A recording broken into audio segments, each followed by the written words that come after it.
Add 240 volts to garage through new sub-panel. I'm wanting to run a 30 amp 240V to my garage. Probably 30 feet to the attic from the breaker in the kitchen first floor.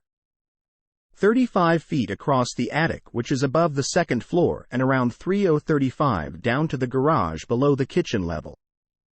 Unfortunately, the garage is finished and located at ground level.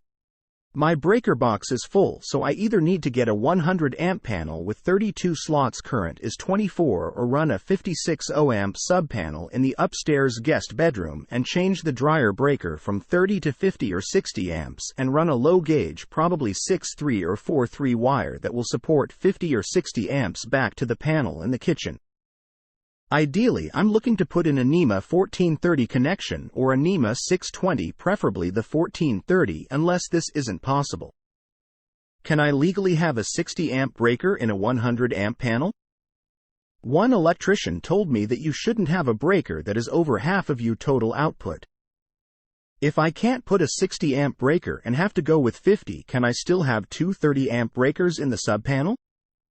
Dryer is rated for 26 amp max and the car charger will do 24 amps max. So I would essentially not be able to run both at the same time, which is fine. I added the junction box to the new run from the dryer to the sub-panel to avoid pulling a new wire down to the dryer. Is this okay? My idea is to run the wires and essentially have a qualified electrician actually make the connection from the sub-panel to the panel in the kitchen. Will electricians do this, or will they only do it if they do the entire job?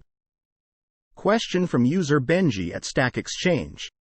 Answer: don't paint yourself into a corner. Again, 24 space full, 32 space will suffice. A common theme on this forum is the size of subpanels. Having a full panel is a difficult, expensive, and frustrating problem, as you well know. Wouldn't it have been keen if it could have been avoided for the price of a couple lattes? Well, it is, and it can. And this is why we bang the drums so very hard for large panels. If you have a full 24 space, don't even contemplate anything less than a 40. 40 is the maximum before panels start getting very pricey. If you go sub-panel, I like to see 48 spaces between the two. Remember, you'll lose at least 2 for the sub-panel breaker, so I'd recommend another 18 or 24 in the bathroom and 12 in the garage. Garage breakers tend to be 240 volts, and they gobble up spaces 2 at a time. As 3-Phase Eel says, go big or go home. This isn't lazy upselling, but knowledge of just how preventable running out of spaces is. Less than 40 space panels are for builders. Your builder, in fact. 60A breakers in 100A panels are fine. Yeah, you can have a 60A breaker in a 100A panel. You can have a 100A breaker in a 100A panel, though at that point, through lugs are just as good. Nobody cares how many panels you have or which loads are in which panel. They only care that the house has enough power provision to support all your loads, in the usual way that is calculated. So the only question is whether your additional garage load will oversubscribe your 100A service. That would make this answer too broad, so I'll skip it. You need more spaces. Period. You're allowed to have them in 2 panels. Connecting both at full line current is perfectly versatile. 60 vs 52.